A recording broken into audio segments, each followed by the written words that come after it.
Hello student, আজি তোমালোকৰ কাৰণে পুনৰবাৰ নতুন এটা ভিডিঅলৈ স্বাগতম জনাইছো। লাষ্ট ক্লাছত ক্লাছ 9 ইংলিছৰ লেসন 2 কিছুমান এডিশনাল কোৱেশ্চন দিয়া হৈছিল, তাৰ আনসাৰ বিলাক দিয়া হোৱা নাছিল আৰু এইটো ভিডিঅৰ জৰিয়তে সেইখিনি কোৱেশ্চনৰ আনসাৰ এইটো ভিডিঅত লৈ আহিছো। আৰু যোনজনে আগৰ ভিডিঅটো চোৱা নাই, ভিডিঅটো চাই লবা। তাতে টেক্সট বুকৰ কোৱেশ্চন বিলাক কিছুমান সিলেক্ট কৰি দিয়া হৈছে আৰু তোমালোকে লেসন 2 উলিয়াই লবা আৰু নিজৰ বহি আৰু হাতত কলম এটা লৈ লোৱা, নোটস কৰি ৰাখিবা। লেসন 2 আছিল Nelson Mandela long walk to freedom. First কোৱেশ্চনটো দিয়া আছে, where did the ceremony took place? অনুষ্ঠানটো ক'ত হৈছিল? এটো তোমালোকে লিখিবা answer. The ceremonies took place in the lovely sandstone amphitheater formed by the Union buildings in Pretoria. Next 2 number questions about what does Mandela thank the international leaders for? এটো তোমালোকে কৈছে আন্তঃৰাষ্ট্ৰীয় নেতাসকলক কিহৰ বাবে ধন্যবাদ জনাইছে মেণ্ডেলাই। আনসার লিখিবা Mandela thanks the international leaders for coming to take possession with the people of his country over a common victory for justice, peace and human dignity. ন্যায় শান্তি আৰু মানৱ মৰ্যাদাৰ বাবে এক উমৈহতীয়া বিজয়ৰ ওপৰত নিজৰ দেশৰ জনসাধাৰণৰ সৈতে দখল ল'বলৈ অহাৰ বাবে মেণ্ডেলাই আন্তৰ্জাতিক নেতাসকলক ধন্যবাদ জনাইছিল। নেক্সট 3 নম্বৰ কোৱেশ্চন চাবা, why were two national anthems sung and what are they? কিয় দুটা জাতীয় সংগীত গোৱা হৈছিল আৰু সেইবোৰ কি?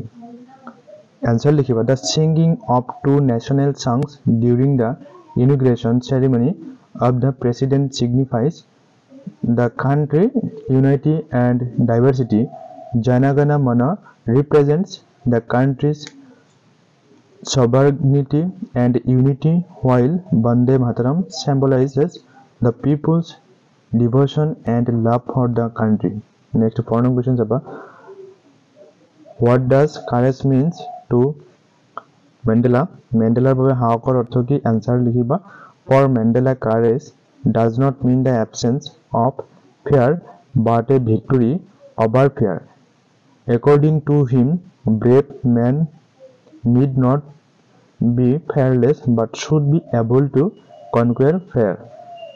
Next 5 number questions about how did Mandela's hunger for freedom changed his life? এইটো কোৱেশ্চনত কৈছে যে মেণ্ডেলাৰ স্বাধীনতাৰ খোদাই তেওঁৰ জীৱন কেনেকৈ সলনি কৰিলে। আনসাৰ লিখিবা the hunger for his own freedom became the hunger for the freedom of his people. This desire of a non-racial society transformed him into a virtuous and self-sacrificing man. Thus, he joined the African National Congress and this changed him from a frightened young man into a bold man. Next question tomorrow saba 6 number question, people must learn to hate and if they can learn to hate they can be taught to love. Justify it. এটো question কৈছে মানুহে ঘৃণা কৰিবলৈ শিকিব লাগিব আৰু যদি ঘৃণা কৰিবলৈ শিকিব পাৰে তেন্তে তেওঁলোকক প্ৰেম কৰিবলৈ শিকাব পাৰি, ন্যায্যতা প্ৰদান কৰিব দিছে এইটো। No one is born hating another person because of his color or race. People are taught to hate and if they learn to hate they can also be taught to love. Love comes more naturally to human heart than hatred. তাৰমানে কৈছে কোনোৱে নিজৰ ৰং বা জাতিৰ বাবে আন এজনক ঘৃণা কৰি জন্মতে নহয়, মানুহক ঘৃণা কৰিবলৈ শিকাইছে আৰু যদি তেওঁলোকে ঘৃণা কৰিবলৈ শিকে তেন্তে তেওঁলোকক প্ৰেম কৰিবলৈ শিকাব পাৰি। ঘৃণাতকৈ প্ৰেম মানুহৰ হৃদয়ত অধিক স্বাভাৱিকভাৱে আহে। Next 7, what is the unintended effect of apartheid according to Mandela? মেণ্ডেলাৰ মতে বৰ্ণ বৈষম্যৰ অনাকাংক্ষিত প্ৰভাৱ কি? তোমালোকে আনসাৰ লিখিবা according to Mandela the oppression and brutality inflicted upon the people had the unintended effect to strengthen their resolve and unity in the fight against apartheid. Next 8 long questions about what is the noun form of symbolize. Third option this is here noun form of symbolize hobo symbol. Next tomaloke 9 long questions about 9 long question there ase how old was Mandela at the time of inauguration.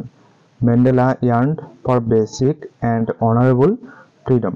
কাৰ্যভাৰ গ্ৰহণৰ সময়ত মেণ্ডেলাৰ বয়স কিমান আছিল? মেণ্ডেলাই মৌলিক আৰু সন্মানীয় স্বাধীনতাৰ বাবে হাহাকাৰ কৰিছিল। ইয়াৰ এনসাৰ লিখিবা Nelson Mandela was 75 years old when he was inaugurated. Paragraph পঢ়ি লিখিবা Mandela yearned for the basic and honorable freedom of achieving his potential, freedom of learning income, and freedom of marriage and having a family. He did not want any obstruction in his life that evaded law. Next, tomaloke 10 long questions about Mandela take oath as a president of South Africa. Answer likhiba question কৈছিল মেণ্ডেলাই দক্ষিণ আফ্ৰিকাৰ ৰাষ্ট্ৰপতি হিচাপে শপত গ্ৰহণ কেতিয়া কৰে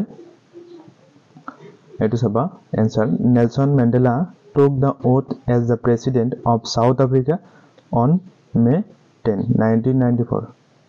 মৰমৰ ছাত্ৰ-ছাত্ৰীসকল তোমালোকে যদি এতিয়াও মোৰ চেনেলটো সাবস্ক্ৰাইব কৰা নাই তেন্তে চেনেলটো সাবস্ক্ৰাইব কৰি লবা আৰু বন্ধুবৰ্গৰ মাজত শ্বেয়াৰ কৰিবা আৰু আমি তোমালোকৰ কাৰণে question answer সকলো লৈ আহিম।